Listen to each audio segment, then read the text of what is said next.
மோடி அயோத்தியா கருவறைக்குள்ள போய் பிராண பிரதிஷ்டை செஞ்சதுக்கு அப்புறம் திருமாவளவன் சொல்றாரு, அது எப்படி மோடி போலாம்? அவர் சங்கராச்சாரியாவா? அவருக்கு யார் அனுமதி கொடுத்தது? வெளியதான உட்காரணும். இதாங்க அவங்க பித்தலாட்டத்தனம். 70 வருஷமா இவனுடைய பித்தலாட்டத்தனம் இதான், வேற ஒரு பித்தலாட்டத்தனம் இல்லை.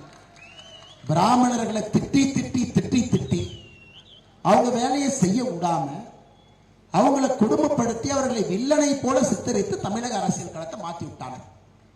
இதே வாயி 6 மாசத்துக்கு முன்னாடி பிராமணர் கருவறைக்குள்ள போறதை எதிர்க்கிறோம், அதான் சனாதன தர்மத்துக்கு எதிர்ப்புன்னு சொன்ன வாயி இன்னைக்கு பிராமணர் இல்லாத மோடி உள்ள போய் கிருஷ்ண பரமாத்மாவுக்கு தன்னுடைய கையிலே உயிர் கொடுக்கின்றார், பிராண பிரதிஷ்டை செய்கின்றார்.